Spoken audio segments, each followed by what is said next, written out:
Bismillahirrahmanirrahim. A 4-year-old boy during playing in the ground sudden fall down and collapse. What is the cause of sudden death? बच्चा है sudden collapse कर गया। Most common cause of sudden death क्या है? तो इस बच्चे का बताना है एमआई हुआ है। 4 साल के बच्चे को एमआई नहीं सोच सकते आप। हेपेट्रोफिक ऑब्स्ट्रक्टिव कार्डियोमायोपैथी, डिलेटेड कार्डियोमायोपैथी, वोन विली ब्रैंड डिजीज। दो ऑप्शन छोड़ दें, एमआई और वोन विली ब्रैंड डिजीज। ये क्यों? हेमाटोलॉजी में हमें पढ़ी थी, इसके सिम्टम्स भी और होते हैं। इसमें कभी सडन डेथ तो नहीं होती, वो तो पेशेंट बच्चा होता है, वो ब्लीडिंग के साथ आता है, जिसमें इंट्रिंसिक पाथवे और दूसरा क्वालिटेटिव प्लेटलेट्स का डिफेक्ट होता है। इसमें जो कलाटिक टाइम का डिफेक्ट होता है और एपीटी रेज्ड मिलता है।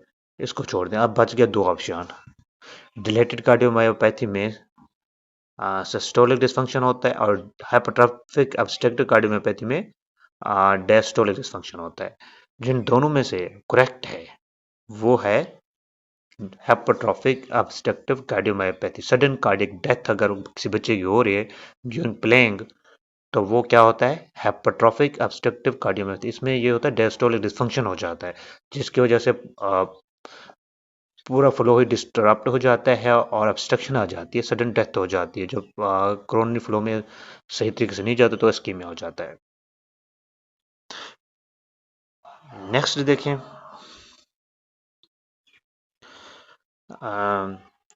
इन रूमेटिक फीवर अर्ली डेथ। अगर रूमेटिक फीवर है, अर्ली डेथ कैसे हो सकती है? Due to low BP, low blood pressure से। रूमेटिक फीवर में लो ब्लड प्रेशर होता नहीं है, लेकिन होता है, इतनी डेथ नहीं करवाता। मायोकार्डिटिस, पॉलीआर्थराइटिस, ये नहीं हो सकता। पॉलीआर्थराइटिस इसका फीचर ही नहीं है। रूमेटिक फीवर का है फीचर, लेकिन इसमें ये नहीं हो सकता कि डेथ हो जाए। जॉनवेल लीजन आप लोगों को पता है, हैंड पे जो थिनार मसल्स हैं वहाँ पे एमिनेंट्स और लीजन हो जाते हैं, उसको जॉनवेल लीजन कहते हैं। ये किसका फीचर है? ये इंडोकार्डिटिस का है, इसको तो छोड़ दें। बाकी पॉलीआर्थराइटिस नहीं करवाता, लो बीपी भी नहीं करवाता। लेकिन जो मोस्ट कॉमन अर्ली डेथ हो रही है रूमेटिक फीवर में, वो है मायोकार्डिटिस हो सकता है या पेरिकार्डिटिस हो सकता है। एमसीक्यूज में मायोकार्डिटिस हो पेरिकार्डिटिस हो, दोनों में से एक सिलेक्ट करना है। अगर दोनों आए हुए जवाब में, फिर आप लोगों ने मायोकार्डिटिस लगाना है। नेक्स्ट देखें, colon cancer with infective endocarditis is associated with which organism? Colon का जो कैंसर है वो किस ऑर्गेनिज्म के साथ एसोसिएट कर सकता है? इन्फेक्टिव एंडोकार्डिटिस बाद में हो सकता है। Streptococcus bovis, Streptococcus epidermidis, Staphylococcus aureus and Klebsiella. Klebsiella mostly जो करवाता है, ये निमोनिया करवाता है। करंट जेली स्प्यूटम के साथ पेशेंट आता है। ये हो गया। आप देखें स्टेफिलोकोकस ऑरियस, इसमें ये होता है, ये मोस्ट कॉमन होता है ivy drug abuser. Ivy drug abuser में इन्फेक्टेड कार्डिटिस स्टेफ और इसकी वजह से ये नॉर्मल वाल्व पे अटैक करता है एक्यूट कंडीशन में। जो स्टेप्टोकोकस एपिडर्मिडिस है, ये जो होता है ये प्रोस्थेटिक हार्ट वाल्व। अगर किसी का प्रोस्थेटिक हार्ट वाल्व रिप्लेसमेंट हुई है तो उन लोगों के अंदर स्टेप्टोकोकस एपिडर्मिडिस की वजह से ये इन्फेक्टेड कार्डिटिस हो सकता है। ये एग्जाम में एमसीक्यूज आती हैं सारी जो मैं बता रहा हूँ। इसके बाद देखिए, जो क्लोन कैंसर है उसके साथ अगर कोई इंडोकार्डिटिस हो रहा है तो वो होता है स्ट्रेप्टोकोकस बोविस। ये एग्जाम में एमसीक्यूज आती हैं ये सारी, ठीक है, इसको याद रखना अच्छे से। नेक्स्ट,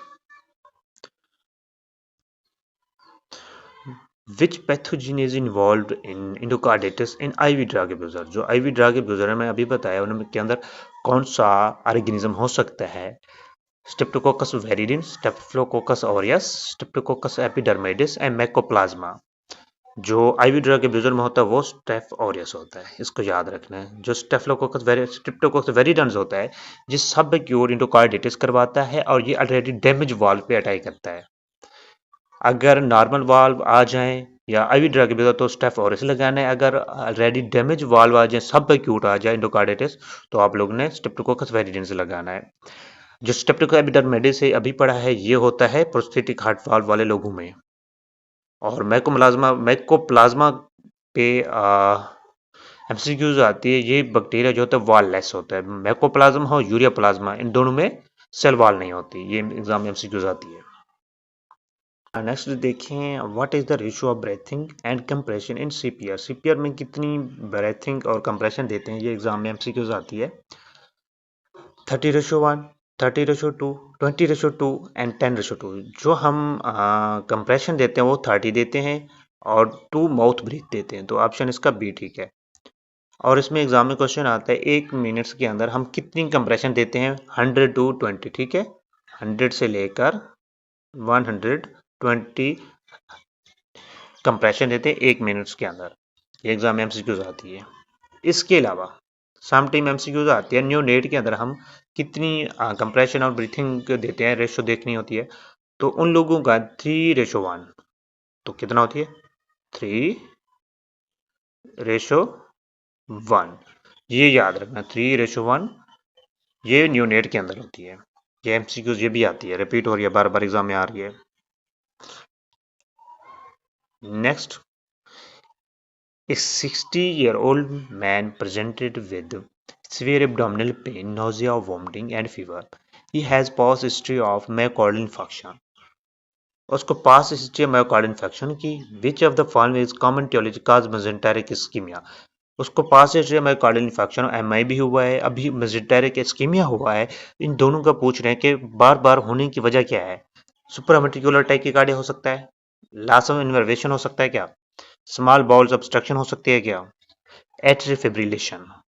अगर कोई चीज बार बार स्कीमा करवा रही है तो वो एक ही चीज जिसकी वजह से कोई थ्रोम्बस बन रहा है वो है atrial fibrillation. Irregular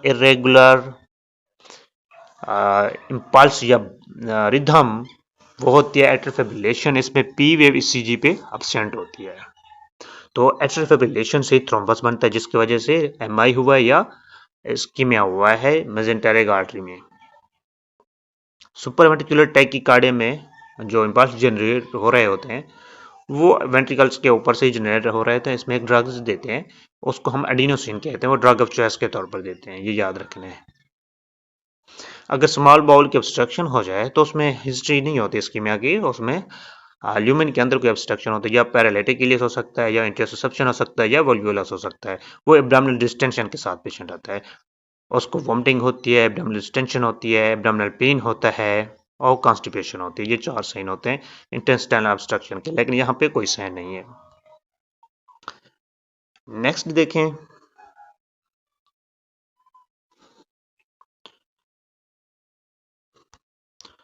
a patient comes with severe palpitation in the emergency. On ECG, doctor diagnose SVT. यही सुपरावेंट्रिकुलर टैकीकार्डिया डायग्नोज हो गया।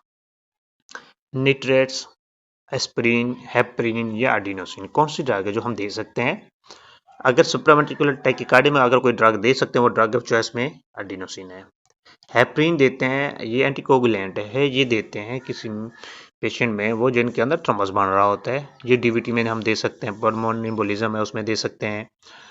हेपरिन का एंटीडोट पूछते हैं तो आप लोगों ने बताना है प्रोटामिन सल्फेट, ये एंटीथ्रोम्बन 3 स्टिमुलेटर है। एस्प्रिन, एस्प्रिन हम देते हैं, फर्स्ट लाइन होता है किसी भी एस्कीमिया में। तो एस्प्रिन का एंटीडोट अगर पीछे तो आप लोगों ने बताना सोडियम बाइकार्बोनेट। और नेट्रेट्स जो होते हैं ये वेजोडिलेटर हैं, ये हम एमआई में देते हैं, नेट्रोग्लिसरीन। नेक्स्ट देखें, ए 25-year-old gravida 1 para 0 presented with high blood pressure.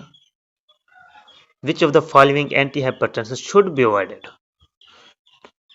Female है, प्रेग्नेंट है, फर्स्ट प्रेगनेंसी है, उसके पहले कोई बच्चे नहीं है, तो उसको ब्लड प्रेशर पर कुछ ड्रग्स ऐसी होते हैं जो हम प्रेगनेंसी में दे सकते हैं, कुछ ऐसी होती हैं जो कि कॉन्ट्राइंडिकेशन होती हैं, तो वो बतानी है कौन सी है जो कि हम प्रेगनेंसी में अवॉइड करते हैं। Levodopa, कैप्टोप्रेल, furosemide, लबिटालोल। लबिटालोल हम दे सकते हैं, फ्यूरोसिमाइड भी दे सकते हैं। लिवोडोपा, कार्बिडोपा ये तो उसकी है पार्किंसन डिजीज की, तो दे सकते हैं, अगर प्रेगनेंसी में पार्किंसन है तो हम दे सकते हैं। लेकिन एक ड्रग है जिसको हम कहते हैं कैप्टोप्रेल, ये एस इनहिबिटर है, एस इनहिबिटर जो भी ड्रग्स हैं हम प्रेगनेंसी में नहीं, ये टेराटोजेनिक इफेक्ट रखती हैं, ठीक है, इसलिए प्रेगनेंसी में नहीं देते। नेक्स्ट देखें, antidote for beta blocker toxicity. जब बीटा ब्लॉकर की टॉक्सिसिटी होगी तो कौन सा एंटीडोट दे सकते हैं? ये एंटीडोट एग्जाम में बहुत आते हैं, सारे टेबल एक जो असेंबली बुक पे बनी हुए हैं, तो टेबल अच्छे से याद करके जाना है। तो एमसीक्यू 2 या 3 आती है। पिछला एनआरई जो हुआ था उसमें 3 एमसीक्यू एंटीडोट पे आई हुई थी। Antidote for beta blocker, naloxone, digoxin, sodium bicarbonate and glucagon. Beta blocker अगर एंटीडोट देना है तो या तो हम ग्लूकागोन दे सकते हैं या एट्रोपिन, ठीक है, या एट्रोपिन। जो ये है सोडियम बाइकार्बोनेट, ये है एस्प्रिन का एंटीडोट, ये याद रखना है। जो डेजॉक्सन है ये खुद ड्रग है, सोडियम पोटाशियम एटीपेज इनहिबिटर है, ये एट्रियल फिब्रिलेशन में हम देते हैं। डिजेक्शन का कम सम टाइम टॉक्सिसिटी हो जाए तो ये हाइपरकलीमिया करवाती है, और इसमें एंटीडोट पूछते हैं वो होता है डिजॉक्सिन इम्यून फैब या डिगी बैंड। नैलोक्सोन जो कि एंटीडोट है ओपिएट्स का, समटाइम ओपिएट्स का भी पूछते हैं, ये पिछले एनआरए में आई हुई थी एमसीक्यूज। नेक्स्ट देखें,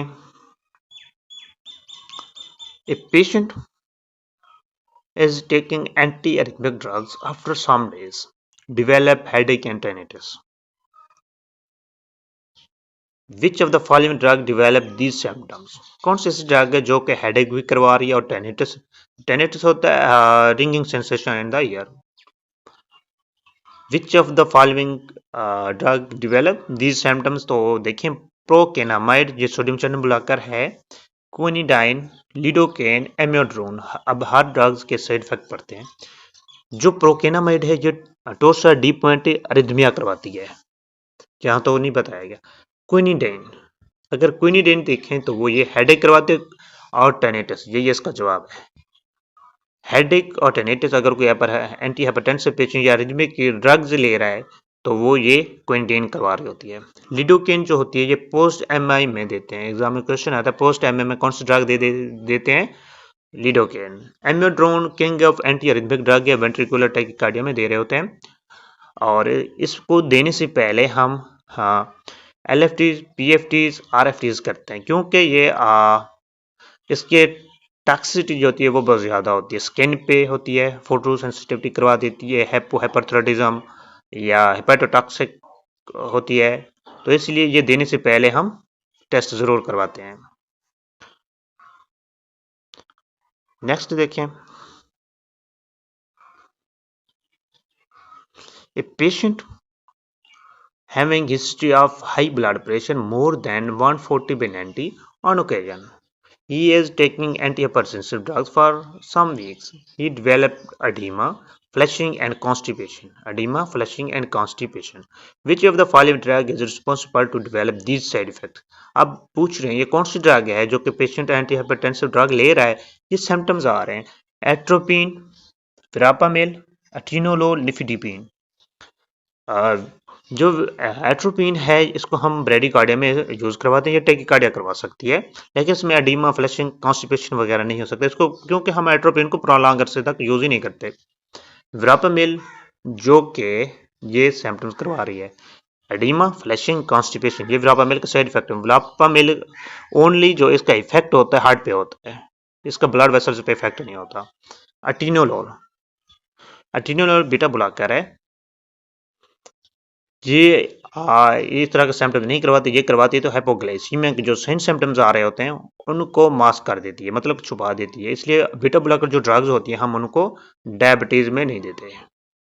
नेक्स्ट है निफिडिपिन। निफिडिपिन जो है ये सोडियम चैनल, ये सॉरी कैल्शियम चैनल ब्लॉकर है। निफिडिपिन कैल्शियम चैनल ब्लॉकर है। नेक्स्ट देखिए,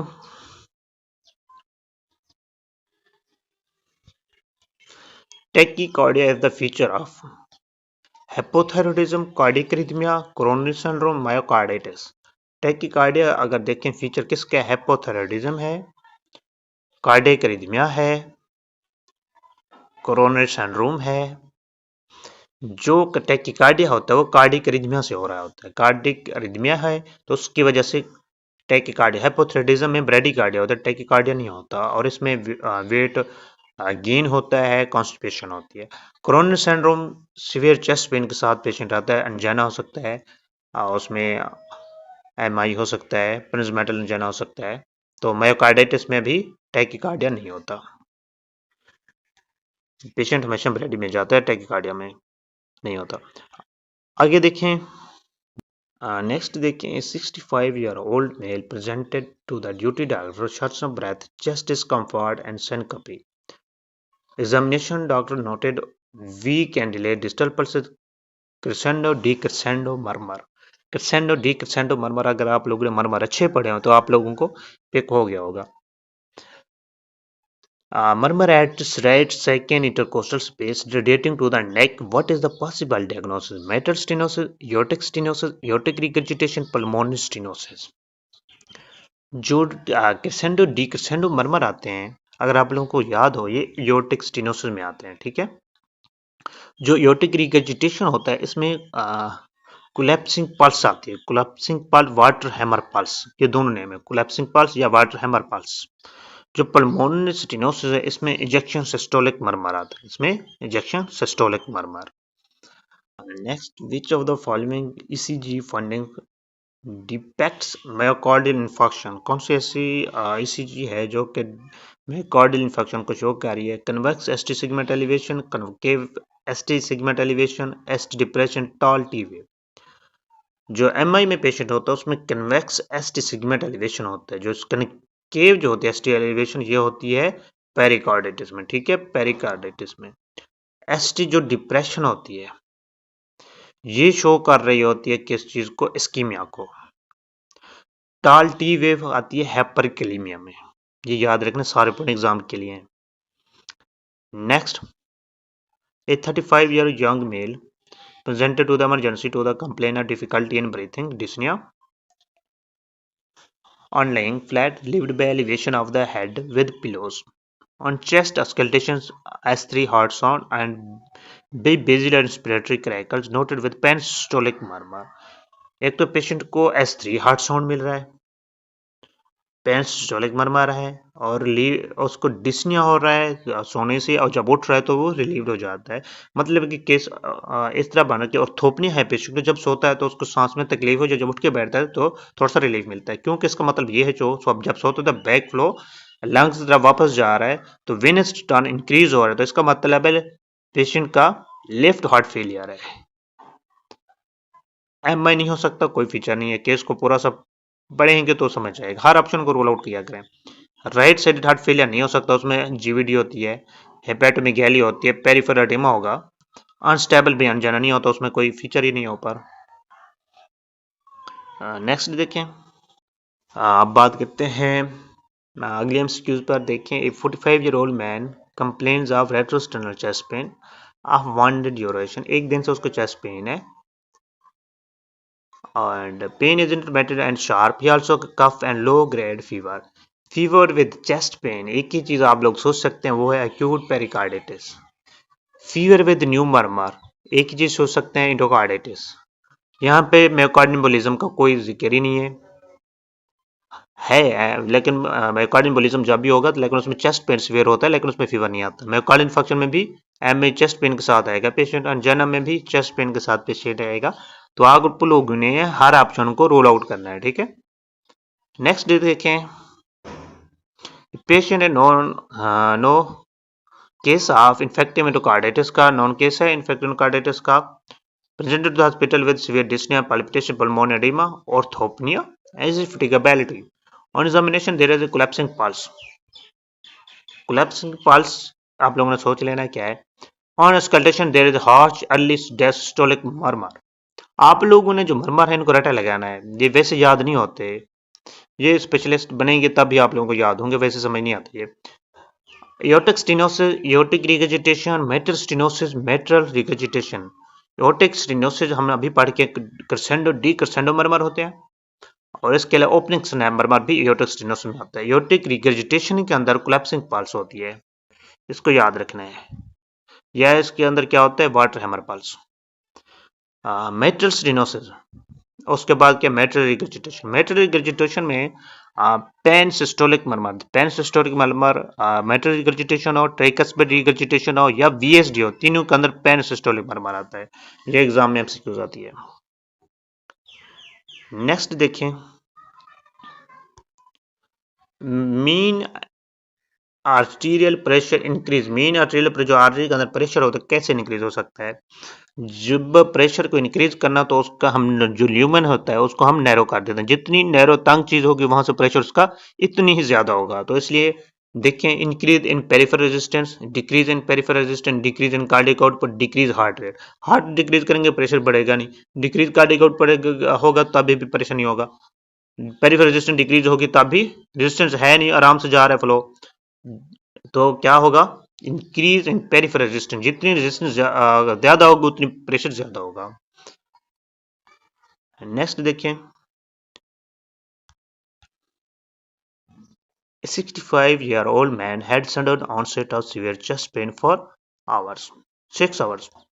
He was rushed to the emergency department. His vitals were pulse 93 bpm, temperature 98 Fahrenheit है, रेस्पिरेट 23 पर मिनट है, बीपी जो है 130/85 है मिलीमीटर मर्करी है। ECG was perform which showed ST segment elevation V1 to V6। V1 से लेकर V1 तक एसटी एलिवेशन है, और ये जो चेस्ट पेन है ये 6 घंटे 6 आवर्स, यहाँ पे 6 आवर्स है, ठीक है, करेक्ट कर लें।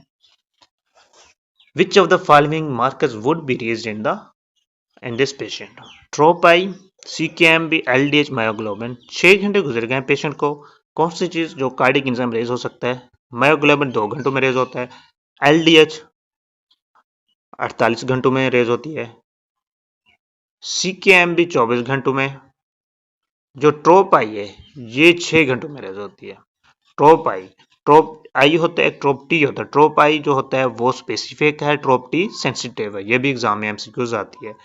6 घंटों के अंदर कार्डिक एंजाइम रेज हो रहे तो ट्रोप आई है, 24 घंटों के अंदर कोई चीज रेज हो रही है वो CKMB है, अगर 2 घंटों के अंदर कोई चीज रेज हो रही है तो मायोग्लोबिन है। ये याद रखना है। अगर कोई भी पेशेंट चेस्ट पेन के साथ है, इनिशियल इन्वेस्टिगेशन आप लोगों की ECG होनी चाहिए।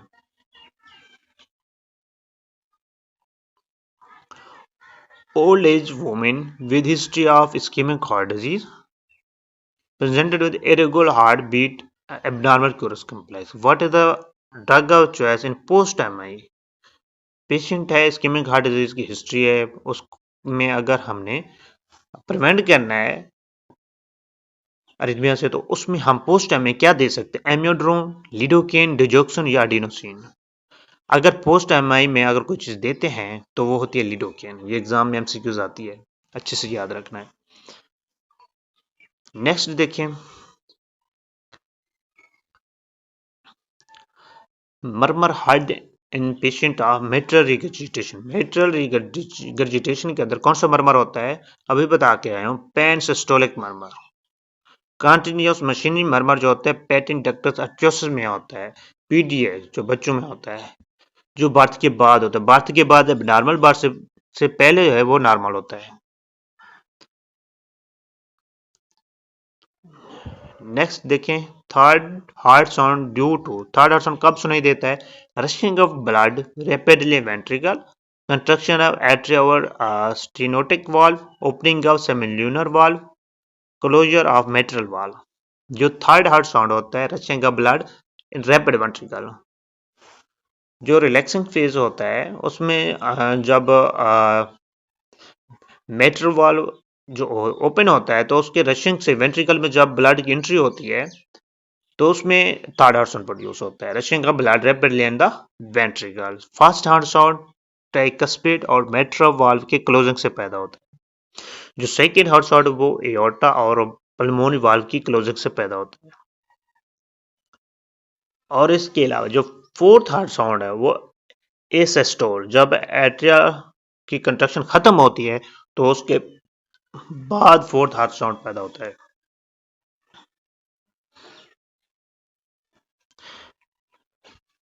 नेक्स्ट देखें, a man dies at 7th day of MI। Patient को MI 7वें दिन ही उसकी डेथ हो गई। Due to which of the following, किस वजह से उसकी डेथ हुई? अरिथमिया की, pericardial tamponade, aneurysm, Kawasaki. Aneurysm जो होता है ये होता है 14 दिन, 14 दिन पोस्ट एमए में हो सकता है। जो अरिथमिया होता है ये 24 आवर में होता है। जब पेरिकार्डियल टेम्पोनेट होता है ये 7वें दिन, ठीक है, 7वें दिन हो सकता है। अगर 24 घंटों के अंदर डेथ हुई तो अरिथमिया है, 7वें दिन हुई तो पेरिकार्डियल टेम्पोनेट है, अगर 14वें दिन पे हुई तो वो एन्यूरिज्म हुआ है। जो कावासाकी डिजीज है यंग एज में, ये बच्चों में एमआई हो सकता है, ये कोरोनरी आर्टरी की डिजीज है, ठीक है। इसमें जेनेटिक म्यूटेशन होती है जिसकी वजह से बच्चों में यंग एज में एमआई हो सकता है। अगर यंग एज में बच्चों को एमआई दिया हुआ है तो वो आप लोग सोच सकते हैं कावासाकी डिजीज है। नेक्स्ट देखें, मोस्ट कॉमन साइट अल्सर इन स्टोमिक। स्टोमिक के अंदर मोस्ट कॉमन साइट अल्सर की कौन सी हो सकती है? Greater curvature, lesser curvature, fundus and pylorus. अगर स्टोमिक की मोस्ट कॉमन साइट अल्सर की पूछे तो लेसर कर्वेचर, अगर डिडोनम की पूछे मोस्ट कॉमन साइट कौन सी है तो वो होती है first part of duodenum, first part, ठीक है, फर्स्ट पार्ट। और लेसर कर्वेचर में लेफ्ट एपिगैस्ट्रिक आर्टरी डैमेज होती है, और फर्स्ट पार्ट डिडोनम में जो आर्टरी डैमेज होती है उसका नाम है गैस्ट्रोडिडिनल आर्टरी। अगर डिडिनल अल्सर का मोस्ट कॉमन काज पूछे तो वो जो है पेप्टिक अल्सर, ये एग्जाम में क्वेश्चन आता है। अगर गैस्ट्रिक अल्सर का पूछें मोस्ट कॉमन का तो वो है एनसाइड। नेक्स्ट देखें, a women having bacterial infection came with fever, pneumonia and BP 80/60, increase heart rate, cardiac output, she goes into shock. What is the mechanism of her shock? Shock कैसे हो सकता है? Patient है, bacterial infection है, fever है, बाद में उसका बीपी लो हो गया, पेशेंट शॉक में चला गया, लेकिन हिस्ट्री है उसमें, तो आप लोगों ने क्या सोचना है? बैक्टीरियल इन्फेक्शन है कि पेशेंट को पहले इन्फेक्शन हुआ उसके बाद बीपी उसका लो, शॉक में जा रहा है, तो क्या सोच सकते हैं? सेप्टिसीमिया। सेप्टिसीमिया में कौन सा शॉक होता है? Septic shock. एनाफिलेक्टिक जो शॉक होता है ये एलर्जिक कंडीशंस में होता है, और जो कार्डियोजेनिक शॉक होता है ये एमआई में होता है मोस्टली, और न्यूरोजेनिक शॉक ब्रेन इस्कीमिया हो तब ही ये सामने आता है। तो इनको जो शॉक है इनको अच्छे से आप लोगों ने याद रखना है। शॉक यही होता है हेपोपरफ्यूजन ऑफ द वाइटल ऑर्गन्स, जो वाइटल ऑर्गन है उनकी तरफ हेपोपरफ्यूजन होती है, ब्लड की सप्लाई पूरी नहीं जाती, तो इसलिए उसको क्या कहते हैं? शॉक। नेक्स्ट देखें, a patient on beta blocker presented with prolonged peer interval and no beat drops, which of the following would be the possible cause? ये हार्ट ब्लॉक पे आए। हार्ट ब्लॉक की 3 डिग्री होती है, first, second and third. First degree heart block यहाँ पे है, second degree है, थर्ड डिग्री है। तो आप लोगों ने केस को जरूर देखना है। यहाँ पे prolong PR interval with no B drop, PR interval की प्रोलॉन्गेशन है, बी ड्रॉप नहीं है, तो ये है फर्स्ट डिग्री हार्ट ब्लॉक इसका जवाब।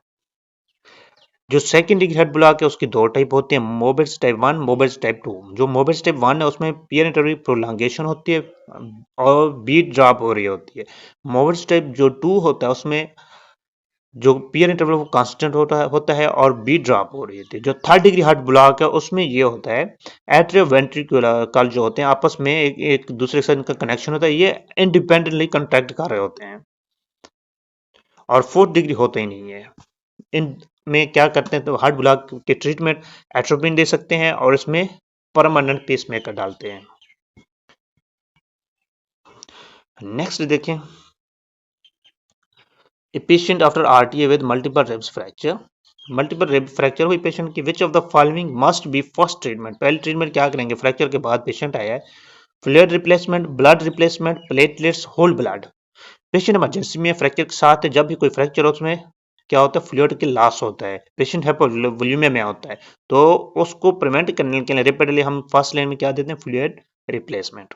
ये याद रखना है। After anterior wall MI, left ventricle damage, which of the following arteries involved?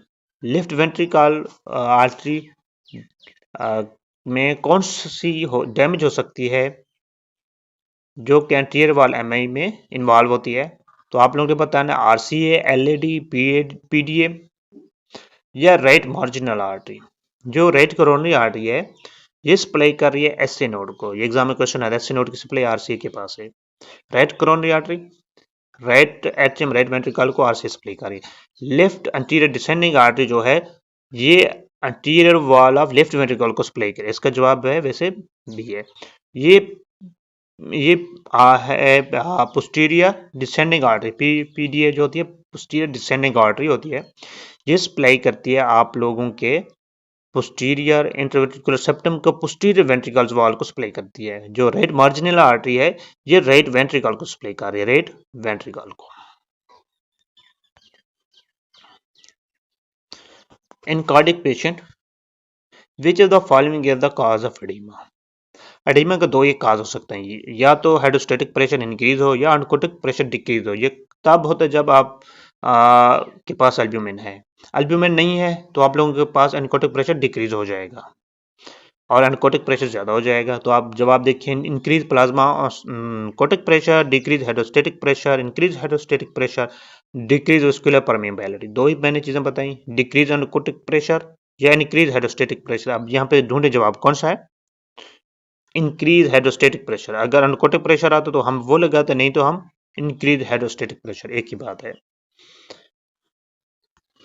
Most common site of atherosclerosis. Atherosclerosis की मोस्ट कॉमन काज अगर आप लोगों से कोई पूछे तो आप लोगों ने बताना कौन सा साइट है most common, abdominal aorta. Atherosclerosis most common काज होता है aortic aneurysm. Aortic aneurysm abdominal aorta most common site होती है। यहाँ पे एथेरोस्क्लेरोसिस हो गया तो उसमें एब्डोमिनल एन्यूरिज्म हो जाता है। जो पेशेंट जब आएगा पल्सेटिंग मैस होगा, उसमें पल्सेटिंग मैस। इसमें हम जो स्कैन करते हैं हम एमआरआई करते हैं। देखिए sawtooth appearance on ECG is characteristic feature of atrial fibrillation, atrial flutter, ventricular tachycardia, infarction। atrial fibrillation में आप लोगों को पता है irregular impulse या बीट होती है और इसमें पी वेव एब्सेंट होती है। sawtooth appearance अगर ECG पे मिल लिया तो atrial flutter होता है। और इसके अलावा नेक्स्ट देखिए, a patient presented after 3 weeks of fever, lethargic on examination.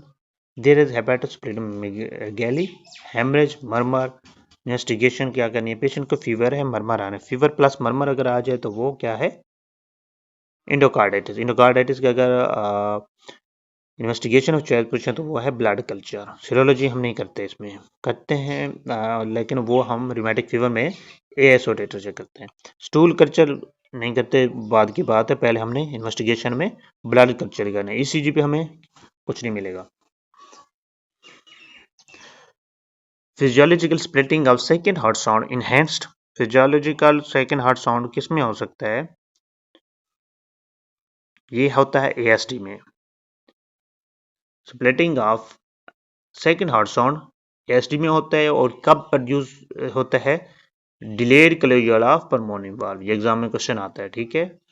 Splitting of S two heart sound heard in ASD और ये डिलेड पल्मोनरी वाल्व से होता है।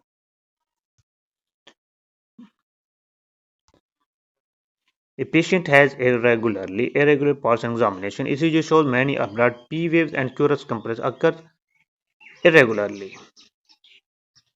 irregular pulse में बता के आए किस में होती है, एट्रियल फिब्रिलेशन में। एट्रियल फिब्रिलेशन में sawtooth अपीयरेंस था। वेंट्रिकुलर फिब्रिलेशन वही वेंट्रिकल से एबनॉर्मल इंपल्स जनरेट हो रहा होता है। इसमें जो ड्रग्स देते थे एमियोड्रोन। जो WPW थे वोल्फ पार्किंसन वाइट सिंड्रोम है, इसमें एसेसरी पाथवे होता है। एसेसरी पाथवे जो एसए नोड से डायरेक्ट वेंट्रिकल्स की तरफ जुड़ा होता है, एवी नोड से इंपल्स जनरेट नहीं होता, ये इसलिए ये इंपल्स जो होते हैं एबनॉर्मल होते हैं। इसमें डेल्टा वेव आती है, डेल्टा वेव ईसीजी पे मिलती है। इसमें हम रेडियो फ्रिक्वेंसी एब्लेशन करते हैं।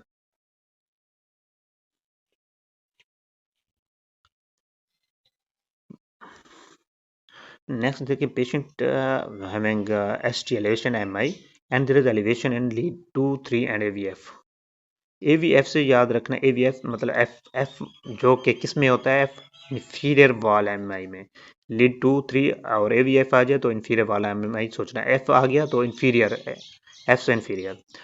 और जो लेटर वाला एम आई होता है उसमें लीड 1 AVL तो याद रखना है एल से लेटर वाला एम आई लीड 1 और AVL। जो इंटीरियर वाला एम आई होता है इसमें V1 से लेकर V6 तक होता है, V1 से लेकर V6 तक। और जो सेप्टल एम आई होता है ये स्पेसिफिक होता है लीड 1 से लेकर लीड 4 तक। Cause of cardiogenic shock, cardiogenic shock अगर कोई काज पूछे तो आप लोग ने बताना है M I burn septicaemia haemorrhage M I होता है। कार्डियोजेनिक शॉक का most common cause M I होता है। जो बर्न या हेमरेज होता है ये हाइपोवोलेमिक शॉक के काज है। सेप्टिसिमिया जो होता है ये सेप्टिक शॉक का काज है। A patient whose shopkeeper suddenly collapsed with fine thread pulse, fine thread pulse है उस 120 पर मिनट है एंड लो बीपी 80/60 आ रहा है with pale skin before collapse patient expired sudden central chest pain epigastric pain। Patient sudden collapse कर गया है, उसको चेस्ट पेन हुआ है। Patient was sharp to sudden collapse with fine thread pulse and low BP, pail skin थी उसकी।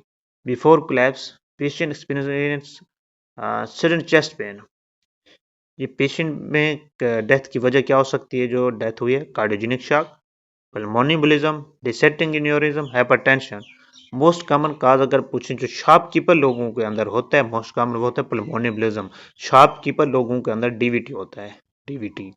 DVT की वजह से प्रोलॉन्ग स्टैंडिंग की वजह से ट्रैवलिंग की वजह से क्या हुआ? अब डीवीटी हुआ। डीवीटी जो होता है मेन थ्रोम्बस बना पॉप्लिटियल वेन से, वो कहाँ पे आया? पर पल्मोनरी आर्टरी के अंदर, जिसकी वजह से पल्मोनी एम्बोलिज्म हुआ। कार्डियोजेनिक शॉक बन सकता है अगर पल्मोनी एम्बोलिज्म जवाब में ना होता। बहुत सूटेबल जो शॉपकीपर के अंदर कर रहा है वो पल्मोनी एम्बोलिज्म है। A man with chest pain diagnosed MI, which of the following rise within 24 hour के अंदर कौन सा कार्डियक एग्जाम रेज हो सकता है? सी कैम बी, एलडीएच या मायोग्लोबिन। सी कैम बी जो होता है 24 आवर के अंदर रेज्ड मिलता है। 8-year-old woman has complaints of headache and diplopia on examination. She has hyperpigmentation. Laboratory reports are blood glucose fasting 60 mg per deciliter, serum prolactin 100 unit gram per liter है, and ACTH 10,000 picogram per liter है। There is past abdominal surgery, abdominal surgery हुई उसके बाद है फिर pigmentation मिले तो आप लोग सोचते हैं नेल्सन सिंड्रोम। एडिशन जिसमें कोर्टिसोल लो होता है, फिर पिगमेंटेशन उसमें होती है, लेकिन उसका काज हो सकता है टीबी हो या वाटर हाउस फ्रेडरिक्सन सिंड्रोम जो कि मोस्ट कॉमन सीरम मेनिंजाइकोकस से होता है। इसके लिए कुशिंग डिजीज है। कुशिंग डिजीज का मोस्ट कॉमन काज क्या हो सकता है? ACTH secreting pituitary adenoma. Cushing syndrome का अगर काज पूछे तो आप लोगों ने बताना है स्टेरॉयड इंटेक, प्रोलॉन्ग पीरियड के लिए स्टेरॉयड इंटेक करते हैं तो कुशिंग सिंड्रोम हो जाता है। इसमें बफलो हम्प, ट्रंकल ओबेसिटीज वगैरह मिलती हैं।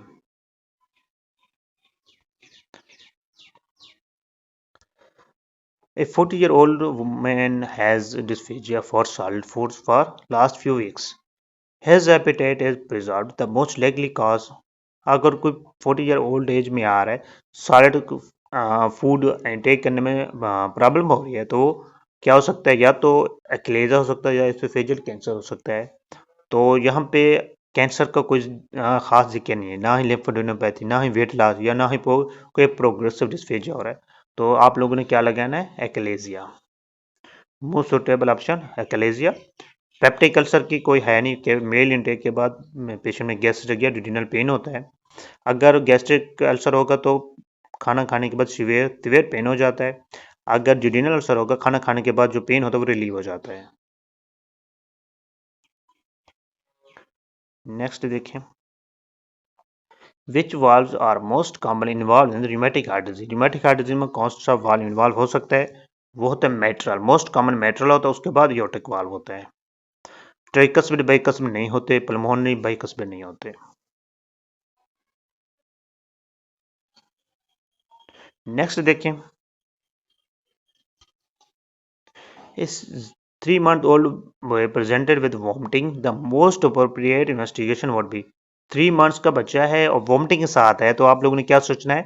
obstruction barium series, complete blood count, liver function test और अल्ट्रासाउंड। मोस्ट अप्रोप्रिएट इन्वेस्टिगेशन, अगर कोई बच्चा है और वॉमिटिंग कर रहा है तो उसमें ऑब्स्ट्रक्शन हो सकते हैं, तो उसके लिए most appropriate investigation is ultrasound.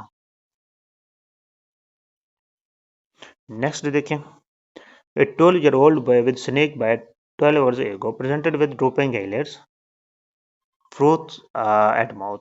He had bilateral pertussis and breathing difficulty. Immediate therapeutic measure necessary to save his life. 12-year-old boy with snake bite के साथ आया है, तो उसको डिफिकल्टी हो रही है ब्रीथिंग में, तो वो पेशेंट क्या है, हाइपोक्सिया में जा रहा है। तो उसको सेव करने के लिए पेशेंट को जो फर्स्ट लाइन होती है, सबसे पहले पेशेंट को एयरवे सिक्योर करना होता है। कोई इमरजेंसी में पेशेंट है तो उसके एयरवे सिक्योर करनी है। ऑप्शन में अगर एयरवे लगा हुआ है इमरजेंसी में पेशेंट है तो वो ऑप्शन वही होता है, mechanical ventilation. And snake venom भी देंगे, लेकिन पेशेंट को सिक्योर करेंगे तो पेशेंट को आगे ट्रीट करेंगे। साल्ब्यूटामोल बाद की बात है, एड्रेनालिन वगैरह भी देते हैं लेकिन बाद में देते हैं पेशेंट अगर सीवियर हो जाए, लेकिन पेशेंट को पहले सिक्योर करो। Most common artery damage during perforation from posterior wall of stomach. कौन सी artery posterior wall of stomach से डैमेज हो सकती है? Left epigastric artery, स्पेनल artery, splenic artery, gastroduodenal artery. Left epigastric artery lesser curvature पे damage होती है, और जो स्प्लीनिक आर्टरी होती है यही पोस्टीरियर वॉल ऑफ स्टमक में डैमेज होती है। अगर गैस्ट्रोड्यूडेनल आर्टरी की बात करें, ये डैमेज होती है फर्स्ट पार्ट जिनम के पोस्टीरियर वॉल पे। जिनम के फर्स्ट पार्ट की पोस्टीरियर वॉल पे जो आर्टरी डैमेज होती है वो गैस्ट्रोड्यूडेनल है। ये पोस्टीरियर वॉल ऑफ स्टमक पे डैमेज होता है। स्प्लीनिक जो है लेफ्ट एपिगैस्ट्रिक, ये लेसर कर्वेचर पे डैमेज होता है। ठीक है, जो ऑप्शन यहाँ पे ये है। A 26-year-old female presented with 6 month history of right eye exophthalmos। एक्सोफ्थाल्मस के साथ पेशेंट है। शी हैज लास्ट वेट, उसका वेट लॉस है। आप लोग क्या सोच सकते हैं? हाइपरथायराइडिज्म। पल्स देखें टैकीकार्डिया में है, बीपी देखें नॉर्मल है। She has fine tremors, hypothyroidism में ट्रेमर आ सकते हैं। Most likely cause of this illness cavernous sinus thrombosis, Graves disease, retroorbital tumour, sphenoid ridge meningioma. इसमें जो आप लोग एक्सोफ्थाल्मस हाइपरथायराइडिज्म है, मोस्ट कॉमन काज उसका जो होता है वो ग्रेव्स डिजीज होता है। एंटी जीएचएच स्टिमुलेटरी एंटीबॉडीज होती हैं। इसमें पेशेंट क्या आता है? एक्सोफ्थाल्मस या लीड लैड रिट्रैक्शन के साथ आता है। उसका जो आई बाल हो तो बाहर को निकला होता है, सही तरीके से क्लोज ही नहीं होता। अब जब आई को क्लोज करते हैं तो वो आईलिड्स जो होते हैं आपस में मिलते नहीं है। और जो कवर्नस साइनस होता है, इसमें ये एक पाथवे है जिससे ब्रेन की तरफ वेसल्स आ रही हैं और पाथवे वापस से नर्व वापस आ रही होती है। तो उसमें थर्ड, फोर्थ, सिक्स्थ ये जो क्रेनियल नर्व्स हैं ये पास हो रही थी कवर्नस साइनस से। अगर इसका थ्रोम्बस हो गया तो ये नर्व्स जो होती हैं ये कंप्रेस हो जाती हैं, यहाँ पे ऑब्स्ट्रक्शन हो जाती है।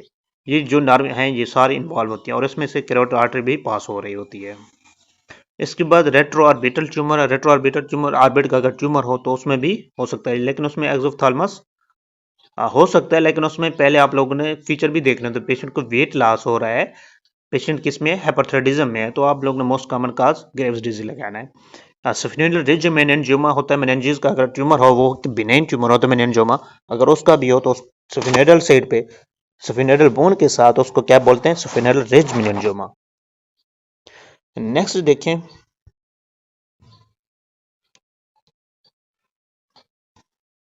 which of the following blood gases were obtained on 58-year-old drowsy male, pH 7.66, partial precipitation 95, partial pressure carbon dioxide 46, bicarbonate 3.4 millimole पर लीटर। तो आप लोग देखिए इसमें पूछ रहा है एसिड बेस डिसऑर्डर कौन सी है? कंपनसेटेड है, मेटाबॉलिक एल्कोलोसिस, मेटाबॉलिक एल्कोलोसिस है, metabolic alkalosis with respiratory acidosis है, या मिक्स्ड मेटाबॉलिक एसिडोसिस है। एक चीज समझें, अगर pH, bicarbonate, partial pressure carbon dioxide सारे बढ़ रहे हैं तो वो मेटाबॉलिक एल्कोलोसिस है, सारे डाउन हो रहे हैं तो मेटाबॉलिक एसिडोसिस है। अगर पीएच नीचे है, बाइकार्बन और कार्बन डाइऑक्साइड ऊपर है, बढ़ रही हैं, तो उसका मतलब होता है रेस्पिरेटरी एसिडोसिस। पीएच ज्यादा है, बाइकार्बोनेट और कार्बन डाइऑक्साइड नीचे हैं, तो उसका मतलब रेस्पिरेटरी अल्कोलोसिस। यहाँ पे क्या है? तीनों एरो बढ़ रहे हैं, तो आप लोगों ने क्या सोचना है? मेटाबॉलिक अल्कलोसिस, ये एसिड बेस्ड डिसऑर्डर पे एमसीक्यूज आती है, इसको अच्छे से करना है।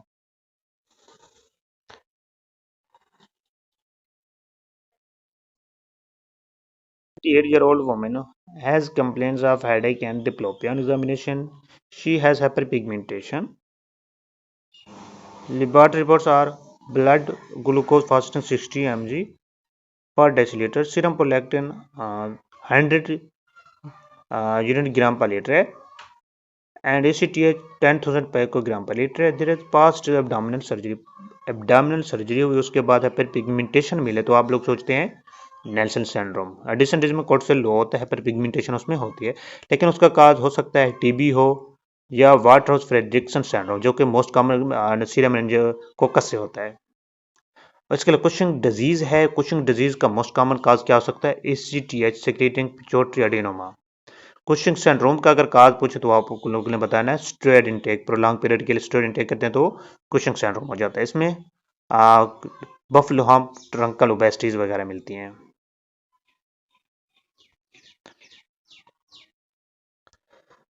A 40-year-old woman has dysphagia for solid foods for last few weeks. His appetite is preserved. The most likely cause, अगर कोई 40 ईयर ओल्ड एज में आ रहा है, सॉलिड फूड इंटेक करने में प्रॉब्लम हो रही है, तो क्या हो सकता है? या तो एक्लेजा हो सकता है या एसोफेजियल कैंसर हो सकता है। तो यहाँ पे कैंसर का कोई खास जिक्र नहीं है, ना ही लिम्फोडेनोपैथी, ना ही वेट लॉस, या ना ही कोई प्रोग्रेसिव डिस्फेजिया हो रहा है। तो आप लोगों ने क्या लगाना है? Achalasia. Most suitable option achalasia. Peptic ulcer की कोई है नहीं कि मेल इंटेक के बाद पेशेंट में गैस्ट्रिक या डिडिनल पेन होता है। अगर गैस्ट्रिक अल्सर होगा तो खाना खाने के बाद सीवियर पेन हो जाता है। अगर डिडिनल अल्सर होगा, खाना खाने के बाद जो पेन होता है वो रिलीव हो जाता है।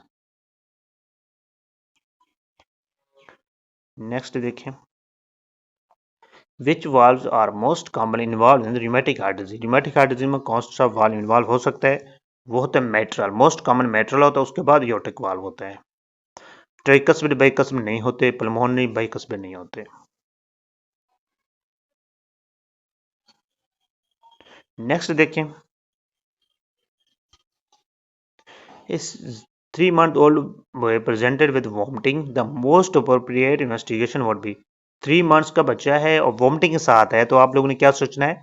obstruction, barium series, complete blood count, liver function test और अल्ट्रासाउंड। मोस्ट अप्रोप्रिएट इन्वेस्टिगेशन, अगर कोई बच्चा है और वॉमिटिंग कर रहा है तो उसमें ऑब्स्ट्रक्शन सोच सकते हैं, तो उसके लिए most appropriate investigation is ultrasound. Next देखें, a 12-year-old boy with snake bite 12 hours ago presented with drooping eyelids, froth at mouth. He had bilateral pertussis and breathing difficulty. Immediate therapeutic measure necessary to save his life। 12-year-old boy with snake bite के साथ आया है, तो उसको difficulty हो रही है breathing में, तो वो पेशेंट क्या है? हाइपोक्सिया में जा रहा है। तो उसको सेव करने के लिए पेशेंट को जो फर्स्ट लाइन होती है, सबसे पहले पेशेंट को एयरवे सिक्योर करना हो। तो कोई इमरजेंसी में पेशेंट है तो उसके एयरवे सिक्योर करनी है। ऑप्शन में अगर एयरवे लगा हुआ है इमरजेंसी में पेशेंट है तो वो ऑप्शन वही होता है, mechanical ventilation. And snake venom भी देंगे, लेकिन पेशेंट को सिक्योर करेंगे तो पेशेंट को आगे ट्रीट करेंगे। साल्ब्यूटामोल बाद की बात है, एड्रेनालिन वगैरह भी देते हैं लेकिन बाद में देते हैं, पेशेंट अगर सीवियर हो जाए, लेकिन पेशेंट को पहले सिक्योर करो। Most common artery damage during perforation from posterior wall of stomach. कौन सी artery posterior wall of stomach से डैमेज हो सकती है? Left epigastric artery, स्पेनल artery, splenic artery, gastroduodenal artery. Left epigastric artery lesser curvature पे damage होती है, और जो स्प्लीनिक आर्टरी होती है यही पोस्टीरियर वॉल ऑफ स्टमक में डैमेज होती है। अगर गैस्ट्रोड्यूडेनल आर्टरी की बात करें, ये डैमेज होती है फर्स्ट पार्ट जिनम के पोस्टीरियर वॉल पे। जिनम के फर्स्ट पार्ट की पोस्टीरियर वॉल पे जो आर्टरी डैमेज होती है वो गैस्ट्रोड्यूडेनल है। ये पोस्टीरियर वॉल ऑफ स्टमक पे डैमेज होता है। स्प्लीनिक जो है लेफ्ट एपिगैस्ट्रिक, ये लेसर कर्वेचर पे डैमेज होता है। ठीक है, जो ऑप्शन यहाँ पे ये है। A 26-year-old female presented with 6 month history of right eye exophthalmos। एक्सोफ्थाल्मस के साथ पेशेंट है। शी हैज लास्ट वेट, उसका वेट लॉस है। आप लोग क्या सोच सकते हैं? हाइपरथायराइडिज्म। पल्स देखें, टैकीकार्डिया में है। बीपी देखें नॉर्मल है। She has point tremors. Hypothyroidism में ट्रेमर आ सकते हैं। Most likely cause of this illness cavernous sinus thrombosis, Graves disease, retroorbital tumour, sphenoid ridge meningioma. इसमें जो आप लोग एजोथैलेमस हाइपोथायराइडिज्म है, मोस्ट कॉमन काज उसका जो होता है वो ग्रेव्स डिजीज होता है। एंटी जीएसएच स्टिमुलेटरी एंटीबॉडीज होती हैं। इसमें पेशेंट क्या आता है एग्जोथैलेमस या लीड लैड रिट्रैक्शन के साथ आता है। उसका जो आई बाल हो तो बाहर को निकला होता है, सही तरीके से क्लोज ही नहीं होता। अब जब आई को क्लोज करते हैं तो वो आईलिड जो होते हैं आपस में मिलते नहीं है। और जो कवर्नस साइनस होता है इसमें ये एक पाथवे है जिससे ब्रेन की तरफ वेसल्स आ रही हैं और पाथवे वापस से नर्व वापस आ रही होती है। तो उसमें थर्ड फोर्थ सिक्स्थ ये जो क्रेन नर्व्स हैं ये पास हो रही थी कवर्नस साइनस से। अगर इसका थ्रोम्बस हो गया तो ये नर्व जो होती हैं ये कंप्रेस हो जाती हैं, यहाँ पे ऑब्स्ट्रक्शन हो जाती है। ये जो नर्व हैं ये सारी इन्वॉल्व होती हैं और इसमें से कैरोटिड आर्टरी भी पास हो रही होती है। इसके बाद रेट्रो ऑर्बिटल ट्यूमर है। रेट्रो ऑर्बिटल ट्यूमर ऑर्बिट का अगर ट्यूमर हो तो उसमें भी हो सकता है, लेकिन उसमें एक्सोथैलेमस हो सकता है, लेकिन उसमें पहले आप लोगों ने फीचर भी देखना है। तो पेशेंट को वेट लॉस हो रहा है, पेशेंट किस में हाइपोथायराइडिज्म में है, तो आप लोगों ने मोस्ट कॉमन काज ग्रेव्स डिजीज लगाना है। स्फेनोइडल रिज मेनिंजियोमा होता है, मेनिंजेस का अगर ट्यूमर हो वो बिनाइन ट्यूमर होता है मेनिंजियोमा, अगर उसका भी हो तो स्फेनोइडल साइड पे स्फेनोइडल बोन के साथ उसको क्या बोलते हैं स्फेनोइडल रिज मेनिंजियोमा। नेक्स्ट देखें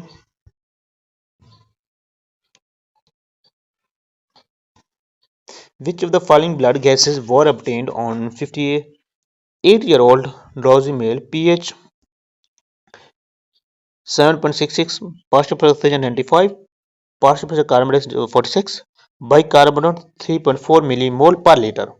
तो आप लोग देखिए इसमें पूछ रहा है एसिड बेस डिसऑर्डर कौन सी है। कंपनसेटेड है, मेटाबॉलिक एल्कलोसिस, मेटाबॉलिक एल्कलोसिस है, metabolic alkalosis with respiratory acidosis है, या मिक्स्ड मेटाबॉलिक एसिडोसिस है। एक चीज समझें, अगर pH bicarbonate partial pressure carbon dioxide सारे बढ़ रहे हैं तो वो मेटाबॉलिक एल्कलोसिस है, सारे डाउन हो रहे हैं तो मेटाबॉलिक एसिडोसिस है। अगर पीएच नीचे है, बाइकार्बन और कार्बन डाइऑक्साइड ऊपर है, बढ़ रही हैं, तो उसका मतलब होता है रेस्पिरेटरी एसिडोसिस। पीएच ज्यादा है, बाइकार्बोनेट और कार्बन डाइऑक्साइड नीचे हैं, तो उसका मतलब रेस्पिरेटरी अल्कोलोसिस। यहाँ पे क्या है, तीनों एरो बढ़ रहे हैं, तो आप लोगों ने क्या सोचना है, मेटाबॉलिक अल्कोलोसिस। ये एसिड बेस्ड डिसऑर्डर पे एमसीक्यूज आती है, इसको अच्छे से करना है। अब देखिए, a 40-year-old female with history of thyrotoxicosis develop gradual exophthalmos. Gradual exophthalmos अगर कोई पेशेंट डेवलप कर रहा है तो उसका काज क्या हो सकता है, सोच सकते हैं कि ग्रेव्स डिजीज हो। Which of the following investigation is likely to confirm the diagnosis? अपनी तैयारी इस तरह की रही, आप लोग एमसीक्यूज का स्टेटमेंट पढ़ते ही पिक कर लें, नीचे ऑप्शन पढ़ने की जरूरत ना पड़े आप लोगों को, इतनी प्रैक्टिस करें। तो देखिए इसमें complete blood count, thyroid biopsy, serum T3 T4 levels या थायराइड स्कैन। जो यहाँ पे हम करते हैं फर्स्ट लाइन, अगर कोई भी पेशेंट आए थायराइड इश्यू हो या कोई और इश्यू हो तो उसमें फर्स्ट लाइन उसके हमेशा करवाते हैं। यहाँ पे एक्सोथैलेमस है, ग्रेजुअली डेवलप हुआ है, तो उसके लिए हम सोच सकते हैं ग्रेव्स डिजीज हो सकता है, कोई और बाद में रेट्रोऑर्बिटल ट्यूमर ना हो, तो उसमें सबसे पहले फर्स्ट लाइन हम ग्रेव्स सोचते हैं। ग्रेव्स के लिए हम T3 T4 थायराइड टॉक्सिसिटी देखते हैं।